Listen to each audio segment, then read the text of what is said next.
speaking to Sharon Carpenter of Paul Carpenter Associates, who did the sound study on the Garden State Parkway.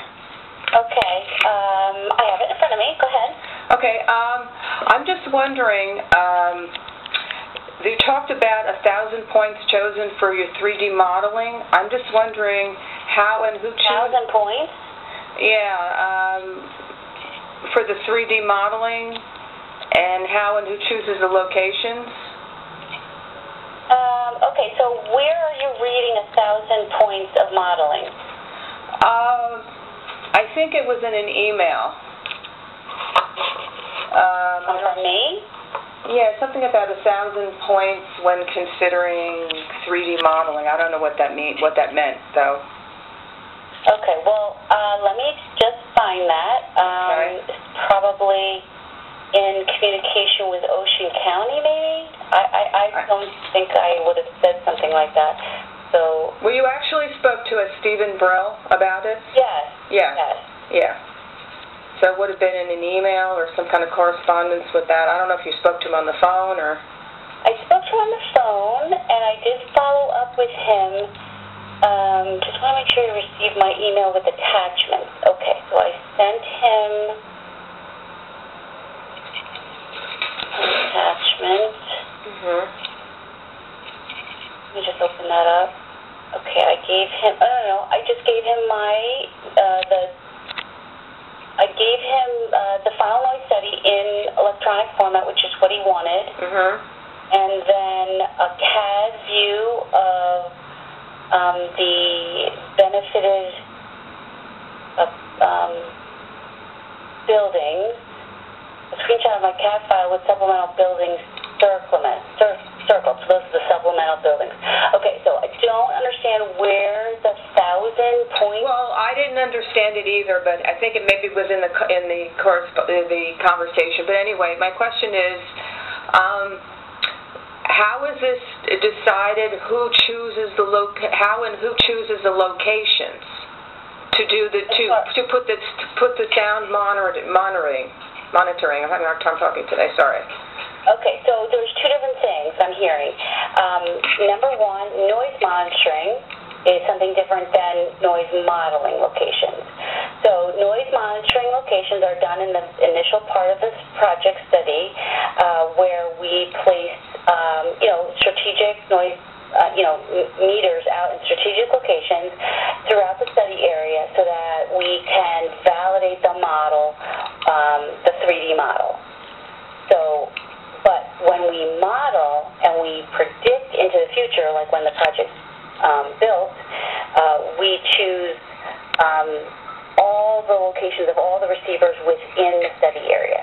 So I choose the locations, but they're every single home and every single building that's in the study area.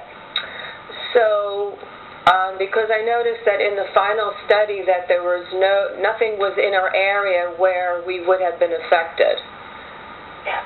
I did have receivers in the Evergreen Woods location. So did you get the email where it was the CAD view? Well, the thing is that it was only in one part of Evergreen Woods because... Oh, because the study area. Yeah, the study area ended. What do you mean the study area ended? Where the Interchange 91 improvements begin. Right.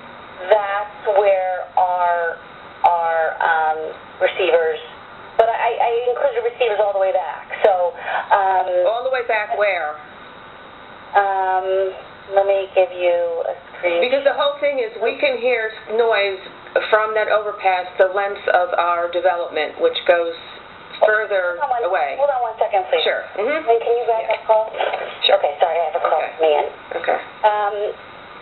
Okay, so what's perceived as far as, the noise levels that you are experiencing is, you're subjected to the noise levels on the Garden State Parkway by rules and regulations using federal dollars. I have certain noise levels and procedures procedures that I have to follow when performing these noise studies. So are you saying that you received federal dollars for this study? I didn't receive it. Who did? I believe that this was a NEPA project. I believe it was a NEPA project, but I think the county used their own and aid for it together. I think it was a joint. I think there was some federal dollars and state dollars involved. I'm not privy to that kind of information about how much was what. All I know is that I followed the NEPA regulations, and that's the National Environmental Protection Agency? No. NEPA stands for National Environmental. No, it's not protection. I remember because I always get that name wrong. NEPA.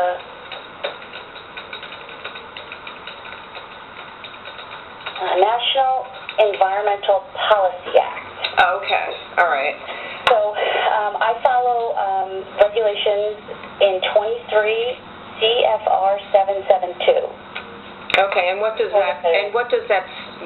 Can you just give me a quick summary of what that states? Well, it just gives me all the rules and regulations that I have to follow when performing the noise analysis. Can you give me some of the rules? Because this stuff is very hard. It's very hard to understand for a layperson. Can you just kind of give me like a quick summary of what some of the rules might be that's absolutely necessary for you to follow when you're doing this study? Oh my God, there's so many. Yeah. It's pages and pages worth. So maybe, I think what you need to, that's what I'm hearing from you is that you live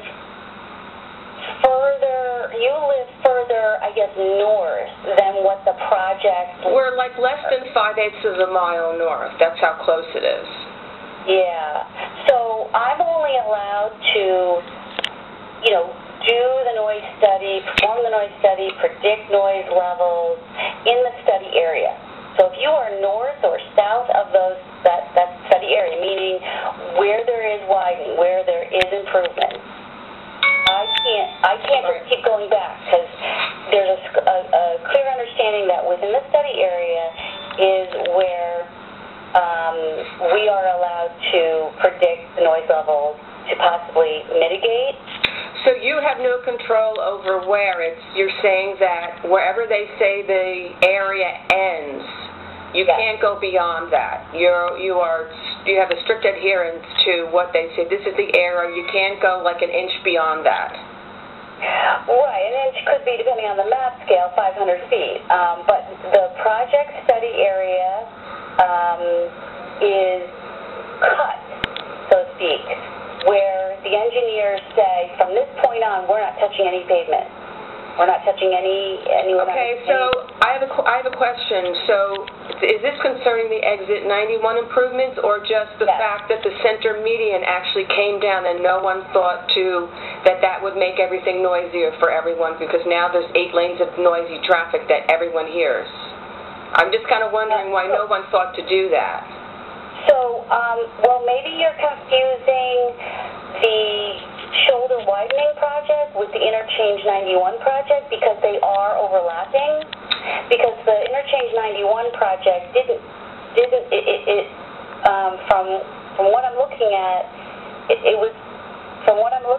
is that they might have changed or revised where that center median is, but it is not disappearing. It's actually gone in areas.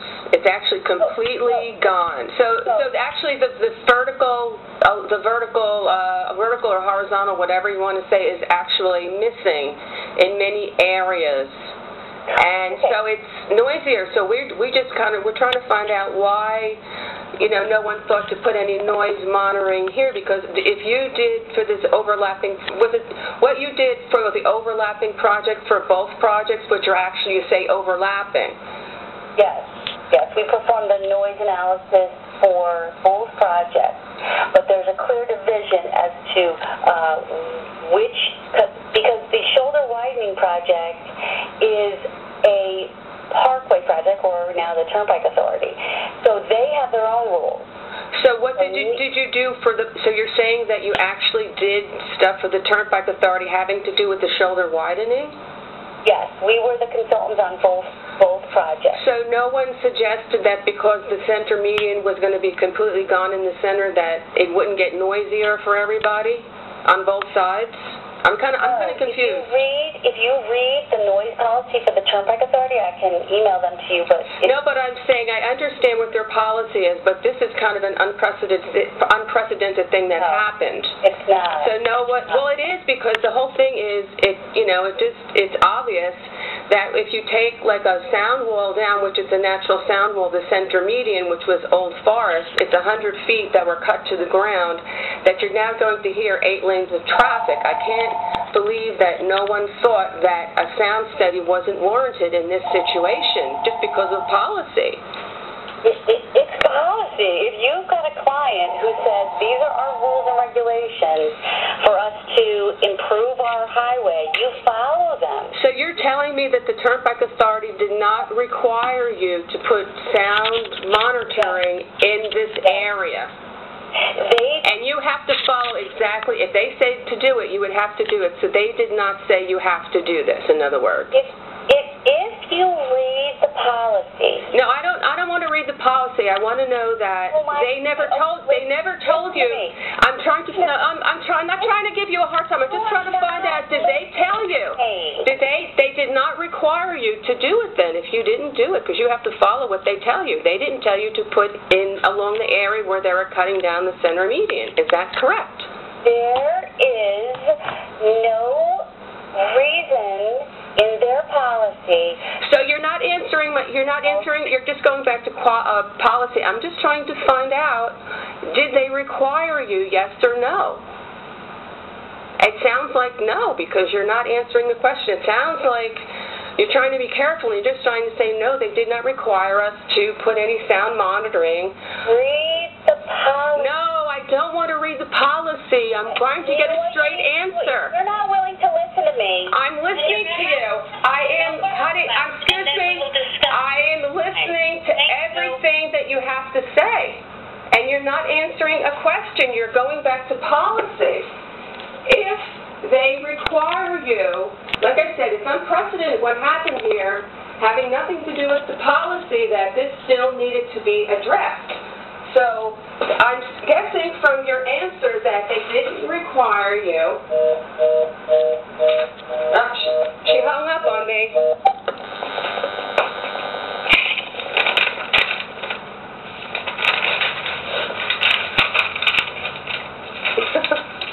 She hung up on me.